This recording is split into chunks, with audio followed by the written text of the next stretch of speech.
Every single day, thousands of cargo ships move across the oceans, transporting millions of tons of materials between nations. This is the physical reality of a globalized economy, a logistics network so vast it can feel entirely impersonal. But the statistics of global supply chains mask the humans actually making them run. Behind the arrival of cheap consumer goods are millions of vulnerable individuals, primarily women and children, whose labor remains invisible to the end user. In many wealthy nations, we have established a specific ideal for childhood. It is meant to be a protected window for education and play, shielded from the economic stresses of the adult world. Yet for families on the global economic margins, this shelter is a luxury. When adult wages fail to cover basic survival, the pressure of a global market forces families to treat their children as additional earners rather than students. Globalization is not a monolith. It is the connection that powers modern life, yet it functions simultaneously as a systemic hazard and a vital lifeline for the people laboring within it.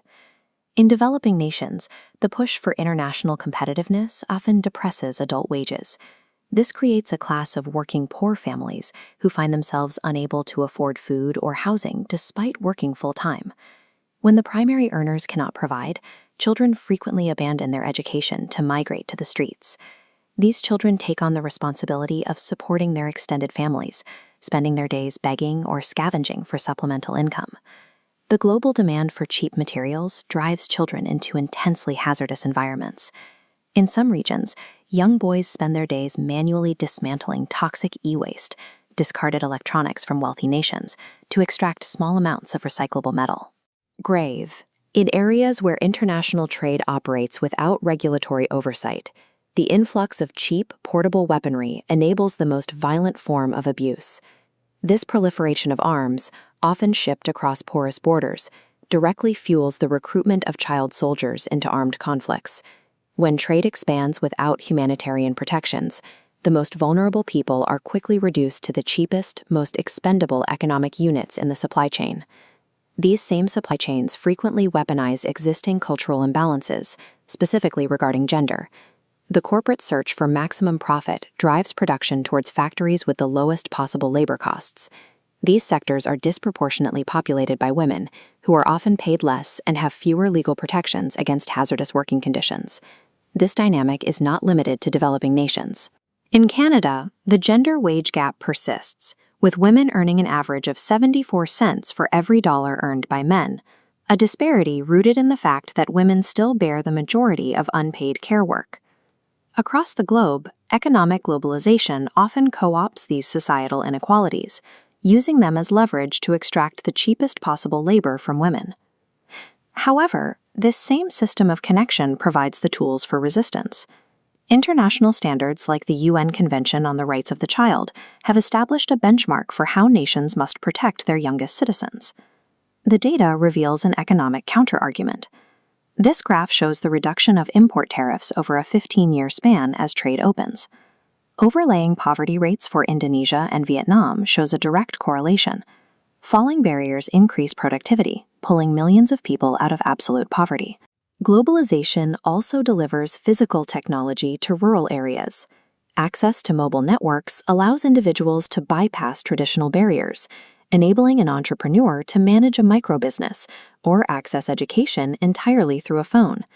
When people can participate fairly in the global market, international trade becomes a powerful tool for generating wealth and individual independence.